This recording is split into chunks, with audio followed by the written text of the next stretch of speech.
आइए जानते हैं आज के प्रमुख अंतर्राष्ट्रीय खबरों को। पहले एक नजर हेडलाइंस पर।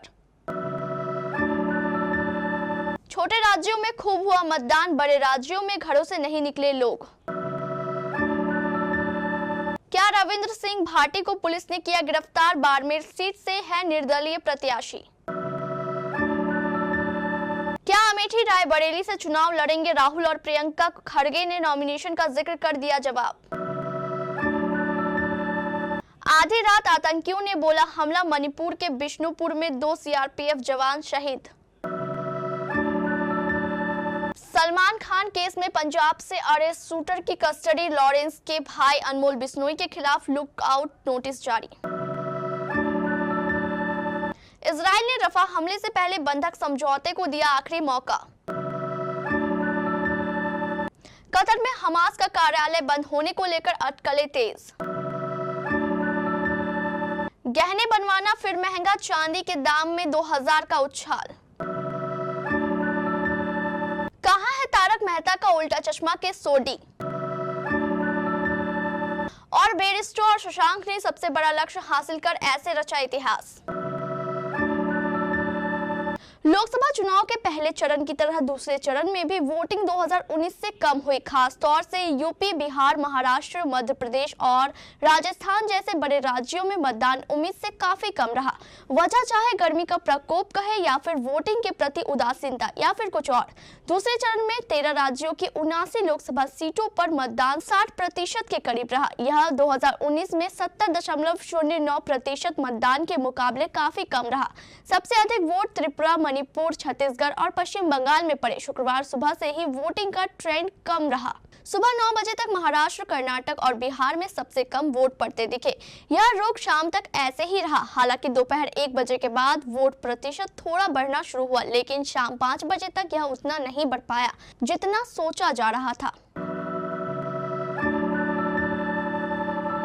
लोकसभा चुनाव के पहले चरण में 12 और दूसरे चरण में 13 सीटों पर वोटिंग के साथ ही राजस्थान की सभी 25 सीटों पर मतदान पूरा हो गया है। प्रदेश में चुनाव संपन्न होने के साथ ही अब जीत हार की चर्चाएं होने लगी है। इसी बीच बाड़मेर जैसलमेर लोकसभा सीट से निर्दलीय प्रत्याशी रविंद्र सिंह भाटी ने अपने सोशल मीडिया अकाउंट एक्स पर पोस्ट किया है। दरअसल रविंद्र भाटी ने अपनी गिरफ्तारी को लेकर फैलाई जा रही अफवाहों पर पोस्ट लिखा है। प्रशासन से आग्रह है कि माहौल बिगाड़ने वाले ऐसे असामाजिक तत्वों पर तुरंत प्रभाव से कार्रवाई करे।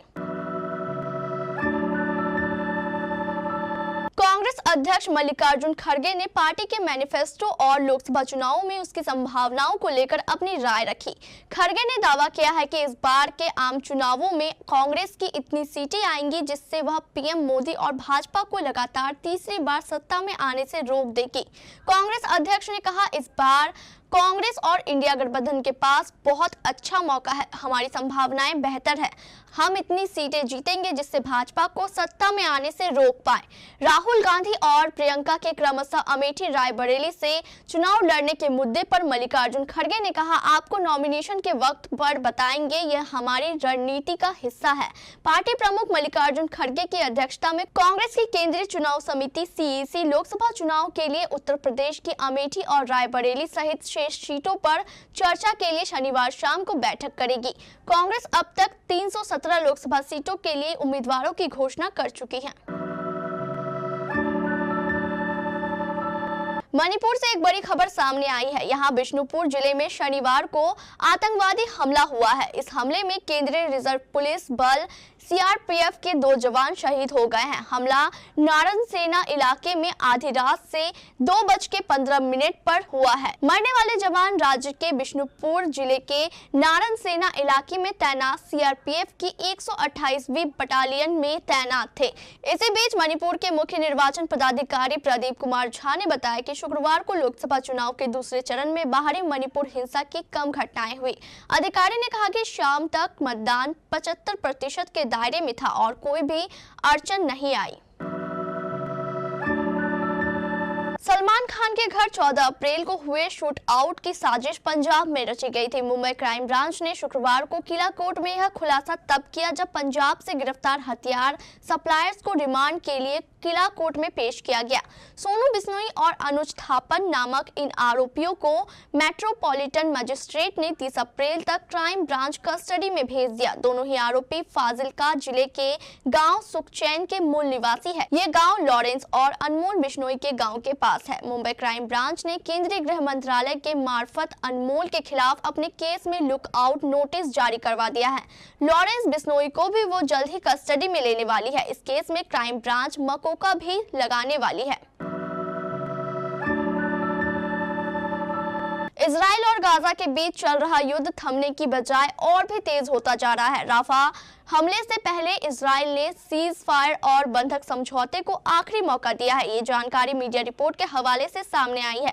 दरअसल इजराइल गाजा पट्टी के दक्षिण में रफा शहर पर हमले के लिए तैयार है। एक सीनियर इजरायली अधिकारी के मुताबिक शुक्रवार को तेल अवीव में मिस्र और इजरायली प्रतिनिधियों के बीच बातचीत बहुत अच्छी और फोकस्ड रही। मिस्रवासी साफ तौर पर एक समझौते पर पहुंचने के लिए फिलिस्तीनी ऑपरेटिव संगठन हमास पर दबाव डालने के लिए तैयार थे।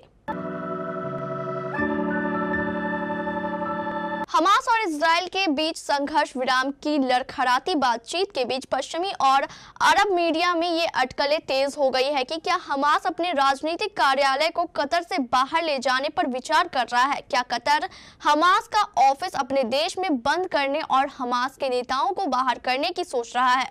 हालांकि कतर और हमास दोनों ने ऐसी किसी बात से इनकार किया है, लेकिन यह हकीकत है कि कतर कुछ पक्षों को लेकर नाराज है और दबाव महसूस कर रहा है। यही वजह है कि कतर ने ये घोषणा की है कि वो हमास और इजराइल के बीच मध्यस्थ की भूमिका को लेकर विचार विमर्श कर रहा है। अगर आप गहने खरीदने का प्लान बना रहे हैं तो जान ले मल्टी कमोडिटी एक्सचेंज पर सोने व चांदी के भाव में उछाल देखा गया है। झारखंड की राजधानी रांची के सराफा बाजार में आज 22 कैरेट 10 ग्राम सोने की कीमत 68,250 रुपए है और 24 कैरेट 10 ग्राम सोने का भाव 71,660 रुपए दर्ज किया गया है। वहीं चांदी प्रति किलो 88,000 रुपए के भाव से बेची जाएगी। सराफा व्यापारी व इंडियन बुलियन ज्वेलर्स एसोसिएशन के सदस्य मनीष शर्मा ने बताया कि सोने व चांदी के भाव में उछाल है। प्रति किलो चांदी का भाव आज 2,000 रुपए की बढ़ोतरी में है। आज चांदी प्रति किलो 88,000 रुपए के भाव से बेची जाएगी, जबकि कल शाम चांदी 86,000 रुपए दर से बेची गई थी। तारक मेहता का उल्टा चश्मा में कई सालों तक रोशन सिंह सोढी का किरदार निभाने वाले एक्टर गुरचरण सिंह को लेकर बीते दिन एक खबर सामने आई कि वह 22 अप्रैल से लापता है। वहीं गुरचरण सिंह के पिता की शिकायत के बाद इस मामले में पुलिस ने आईपीसी धारा 365 के तहत मामला दर्ज कर लिया है। साथ ही पुलिस के हाथ एक सीसीटीवी फुटेज भी लगा है। पुलिस गुरचरण सिंह की गुमशुदगी का मामला सुलझाने में जुट गई है। रिपोर्ट के मुताबिक तारक मेहता का उल्टा चश्मा फेम गुरचरण सिंह की गुमशुदगी के मामले में दिल्ली पुलिस ने किडनैपिंग का केस दर्ज किया है। जॉनी बेयरस्टो और शशांक सिंह की यादगार पारियों ने आईपीएल के मुकाबले में पंजाब किंग्स को 8 विकेट से जीत दिलाई। साथ ही सबसे सफल रन चेज का रिकॉर्ड भी बना दिया। टी20 क्रिकेट में दक्षिण अफ्रीका ने वेस्टइंडीज के खिलाफ 559 रन का लक्ष्य पाने का रिकॉर्ड बनाया था। अब आईपीएल में पंजाब किंग्स ने केकेआर के खिलाफ 262 रन का लक्ष्य पाकर इतिहास रच दिया। इस जीत से पंजाब किंग्स ने अगले चरण की अपनी उम्मीदवारों को बनाए रखा। इस मुकाबले में 42 छक्के लगाए जाने का रिकॉर्ड बना है। इसमें से पंजाब किंग्स ने 24 और केकेआर ने 18 छक्के लगाए।